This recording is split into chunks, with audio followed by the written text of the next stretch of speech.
Les ascenseurs, quand ça fonctionne, on n'en entend pas parler, mais quand ça fonctionne pas, on en entend parler. On est des infiltrés parce que nos ascenseurs sont partout. Bienvenue dans notre nouvelle série de podcasts Femmes en Ascension. Aujourd'hui, on reçoit Diane, qui est une directrice d'agence dans une grande entreprise du secteur. Ça fait 12 ans qu'elle est dans son entreprise et 2 ans à son poste. Ce que je fais a un sens, je le vois tous les jours. En quelques années, tu as vu une évolution Énorme. Dans tous ces cœurs de métier, aujourd'hui, on a des femmes. Elle dirige actuellement une agence en région parisienne avec plus de 50 personnes. Et elle est personnellement passionnée par l'équitation, donc par le challenge. Quand on a une opportunité, je pense qu'il faut la saisir. C'était comme dans un film, je savais qu'elle était prête et elle a explosé de joie, quoi. J'en ai eu plein des péripéties. Oh.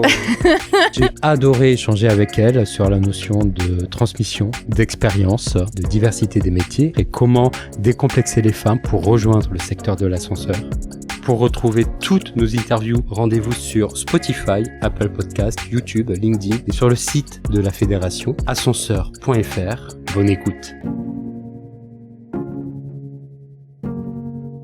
Bonjour Diane. Bonjour. Merci beaucoup de participer à cette nouvelle saison de podcast Femmes en Ascension. Tu es directrice d'agence. C'est ça. D'une grande entreprise du secteur en région francilienne. Oui. Ça fait plusieurs années que tu travailles dans les métiers de l'ascenseur. Oui. Est-ce que tu peux nous raconter ton parcours de vie, ton parcours professionnel, comment t'es arrivée dans l'ascenseur? Je suis arrivée complètement par hasard dans le secteur de l'ascenseur. Tout simplement, j'étais en stage dans une autre grande entreprise, très loin des opérations. Et ça me plaisait, mais sans vraiment me plaire parce que je voulais voir des clients, je voulais être au plus près des opérations, en fait, tout simplement. Et la grande entreprise pour laquelle je travaille est connue et réputée, le secteur de l'ascenseur aussi l'est, pour être une belle école de vente. Et donc, en fait, mon CV a été transmis, j'ai eu un entretien, et voilà, ça s'est fait comme ça. Tu connaissais le secteur de l'ascenseur avant cette opportunité? Pas du tout. Ouais, c'était vraiment le hasard, ouais. Ouais, complètement inconnu au bataillon, et c'était pas du tout évident pour moi que c'était un métier, en fait.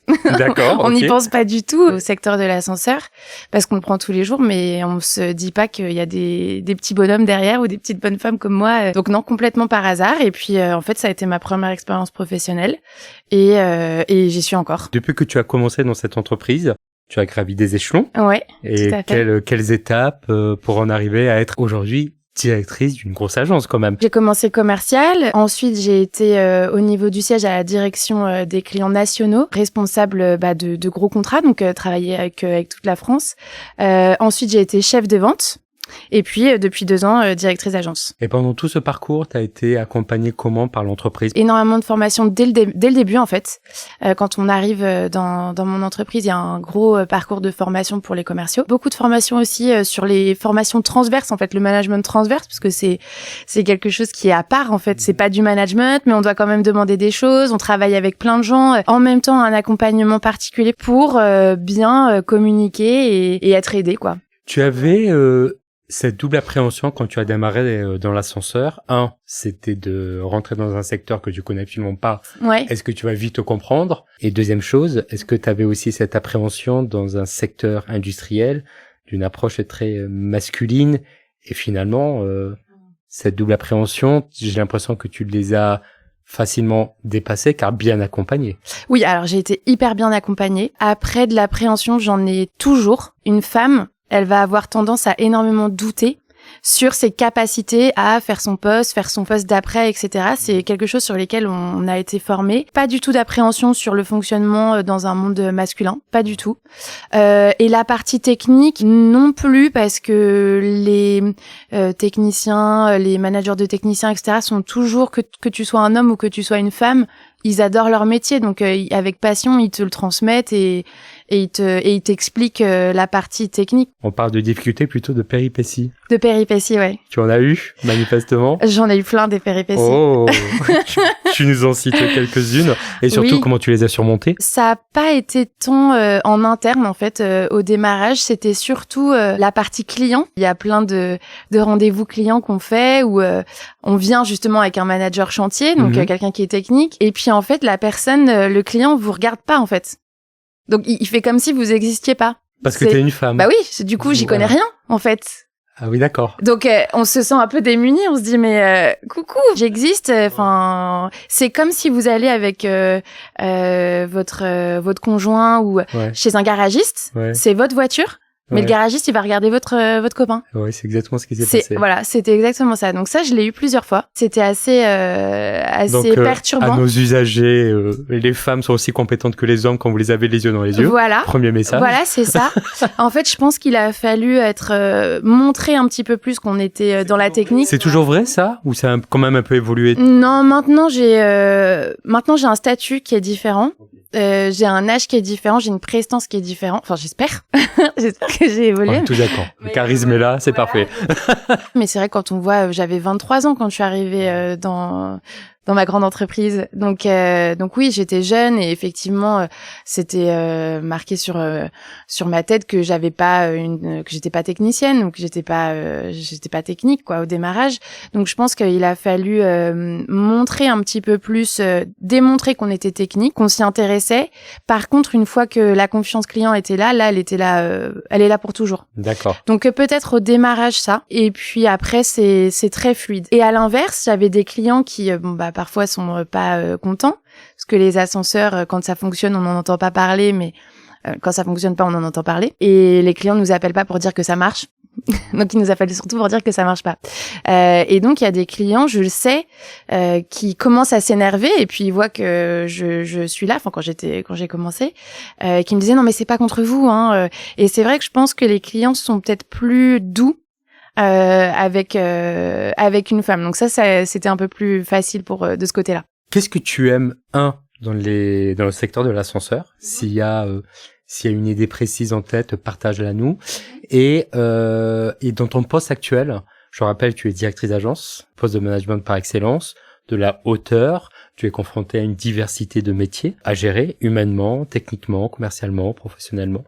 Donc ces deux aspects-là, ce que tu aimes donc dans ce secteur et dans ton métier. Ce que j'ai toujours aimé dans mon parcours, c'est que je me suis jamais ennuyée. Jamais. Et ça, c'est une chance de pas avoir un quotidien. On sait comment ça commence, mais on sait pas toujours comment la journée ou la semaine va se terminer. Donc, des péripéties, on en a tout le temps dans le secteur de la maintenance. Ça, c'est une évidence.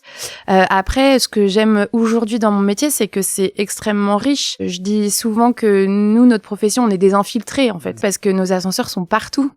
Ils sont dans des hôtels, ils sont dans des hôpitaux, ils sont dans des banques, ils sont dans des centres commerciaux. Enfin, chaque client est différent, a ses problématiques. On a du secteur public, on a du secteur privé, on a des interlocuteurs qui gèrent des métiers aussi qu'on n'envisageait pas. Et puis au quotidien, oui, à la fois on est des infiltrés et à la fois moi je suis un couteau suisse. Et j'ai la gestion de la sécurité en premier lieu. J'ai une gestion de personnel technique, de personnel commercial, d'une population commerciale. J'ai toute une partie financière, donc je dois assurer la rentabilité de mon agence. J'ai de la liaison avec le service juridique, avec le service communication, marketing. Donc en fait, c'est un panel d'interlocuteurs au quotidien qui est très divers et des sujets qui sont multi-casquettes en fait. Alors cet aspect protéiforme que tu décris, ça doit être rempli d'anecdotes. Est-ce que tu en as quelques-unes à nous partager? J'ai 2 anecdotes même en tête. La première, c'est le passage cadre. J'ai eu la chance, c'est vraiment une chance pour moi, d'accompagner 3 personnes dans ce passage cadre. C'est un moment qui est hyper fort. Parce que souvent c'est des personnes qui ont pas forcément un bac+5 et l'entreprise donne la possibilité d'obtenir ce statut, accompagner des gens qui n'étaient pas cadres dans l'accomplissement et d'un passage cadre, ça a vraiment été une expérience incroyable. T'étais actrice d'un cap de vie en fait. Ah ouais, oui, parce que ça représente l'aboutissement d'énormément de choses pour les personnes.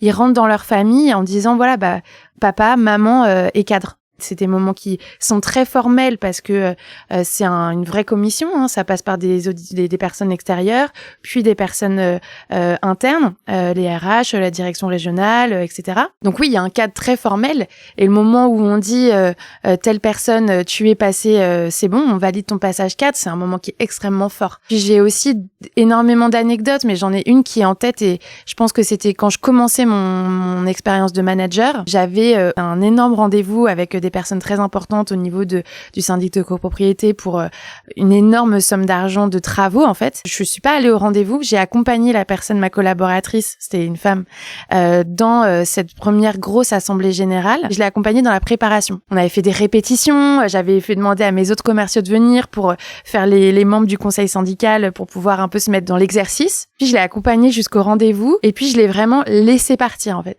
Et en plus c'était un escalator. Donc c'était comme dans un film. J'avais l'impression d'être la maman qui laissait pour la première fois son enfant à l'école. Je savais qu'elle était prête. Je savais qu'on avait tout fait pour. Et puis je suis rentrée chez moi et puis j'étais mon téléphone là, j'attendais à 23h ou je sais plus quelle heure en sortant du syndicat, enfin de l'assemblée générale et elle a explosé de joie, quoi. Et je me sentais tellement fière. J'ai eu énormément de moments dans ma carrière jusqu'ici, extrêmement forts d'un point de vue management. Et de transmission. Oui, de transmission. Et je pensais pas avoir cette capacité-là. Et en fait, on se rend compte que c'est incroyable de s'effacer pour faire briller nos collaborateurs. C'est incroyable dans l'accompagnement, ouais. Comme on est dans les métiers de l'ombre, c'est-à-dire des métiers très peu connus, il y a des mythes autour du métier et encore plus des femmes dans le métier.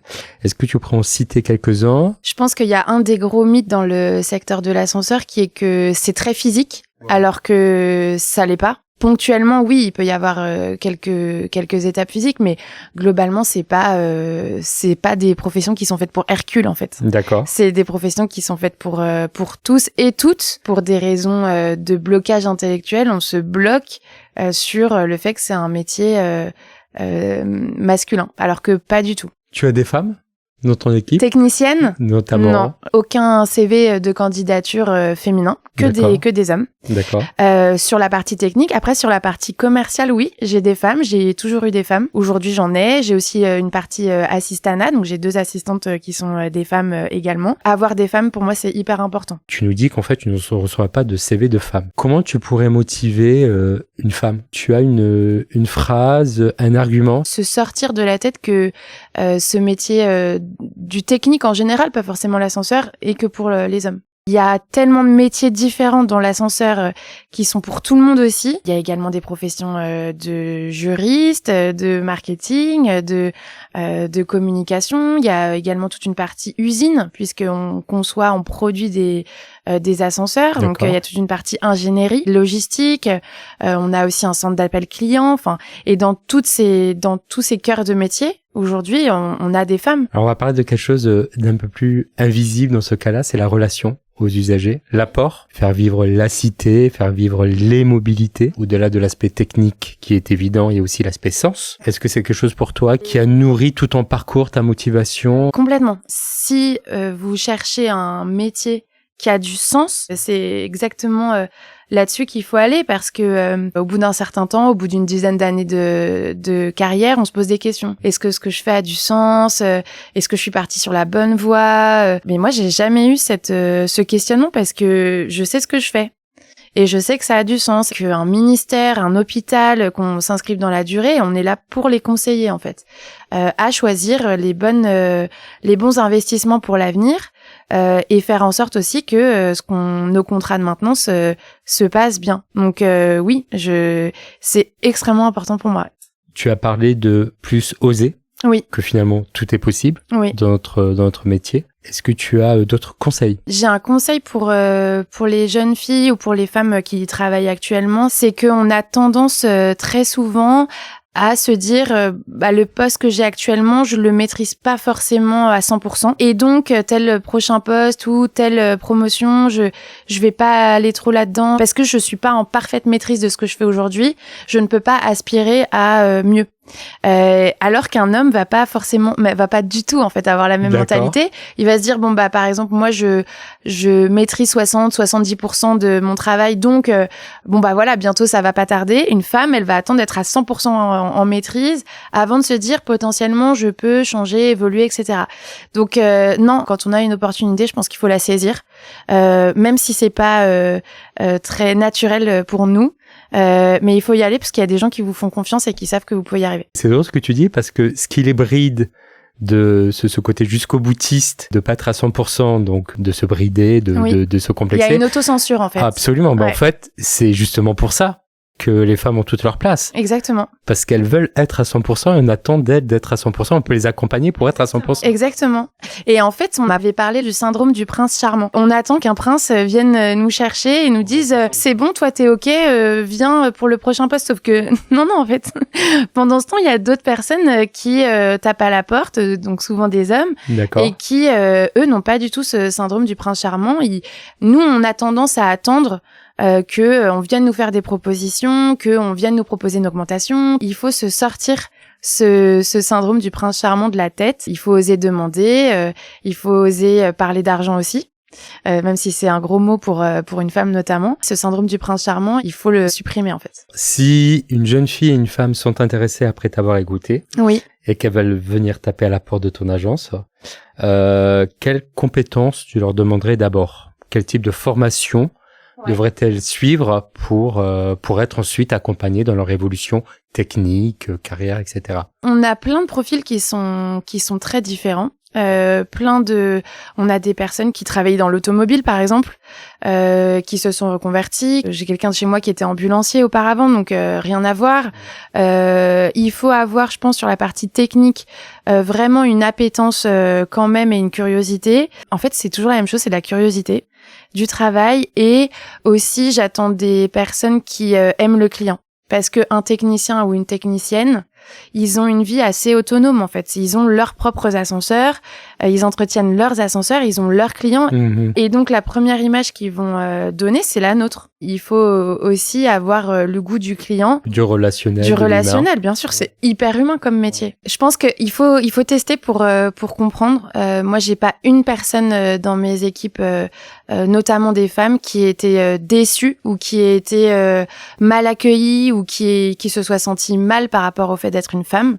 Je pense que ça a énormément changé quand même depuis une dizaine d'années. Ne serait-ce que tester, vous verrez qu'il y a aucune difficulté ou péripétie ou difficulté à être une femme. En quelques années, tu as vu une évolution? Énorme. Ça bouge vite? Ah oui, j'ai vu énormément de choses. Moi, j'ai eu des réflexions que aujourd'hui, 10 ans après, jamais mes commerciales femmes, du coup, n'auraient. Jamais. D'accord. Ouais, ça a énormément changé. Et après, ce qui est assez marrant, on n'en a pas parlé, mais moi, j'avais énormément d'appréhension quand on m'a proposé le poste de direction d'agence, de manager que des hommes en n'étant pas technique moi-même. Parce que t'as un vernis, mais t'es pas technicienne toi-même. Donc, et je me suis dit, mais comment je vais être accueillie par cette population masculine qui est technique alors que moi je le suis pas autant qu'eux.